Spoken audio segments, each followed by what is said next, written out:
सब बोलते हैं कि परमात्मा की मर्जी के बगैर पत्ता भी नहीं हिलता। भगवान जो है वो सब कुछ देख रहे हैं। अगर भगवान सब कुछ देख रहे हैं, उनके कंट्रोल में सब कुछ है, तो ये इतने रेप केसेस आते हैं वो ऐसा क्यों हो रहा है? सुख दुख क्यों आते हैं? मतलब लोग इतनी पीड़ा में हैं, इतने कष्ट उनको आ रहे हैं, मतलब ये चीज़ें क्यों हो रही हैं? अगर भगवान देख रहे हैं तो ये होना ही नहीं चाहिए। देखिए, परमात्मा के बारे में जाने आप। परमात्मा कोई व्यक्ति नहीं है कि जैसे तुम देख रहे हो ऐसे देख रहे हैं।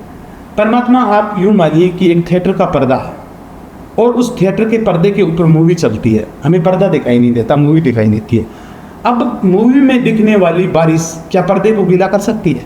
कभी नहीं कर सकती, क्योंकि पर्दा अलग है और मूवी अलग है। ऐसे ही इस परमात्मा रूपी पर्दे के ऊपर ये ब्रह्मांड रूपी, ये संसार रूपी मूवी चल रही है। जैसे सागर अपनी जगह है, लहर चलती रहती है।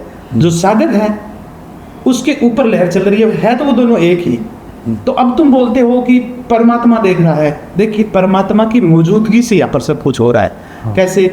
जैसे सूर्य निकलता है और सूर्य निकलता है, उसकी निकलती हुई किरणों से भी पक्षी आसमान में उड़ने के लिए निकल जाते हैं। साथ साथ के ऐसे झुंड आपने देखे होंगे, फूल खिल जाते हैं, ओस की बूंदों में रौनक आ जाती है।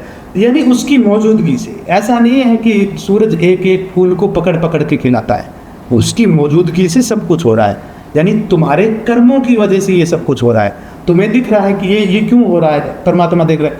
तुमने जैसे कर्म किए थे उसका अभी ये फल मिल रहा है। बीज भूल गए वो, पौधा ही दिखाई दे रहा है, फल ही दिखाई दे रहा है। ये बोए थे वो नहीं दिखाई दे रहा। तो परमात्मा की मौजूदगी से सब कुछ यहाँ पर हो रहा है।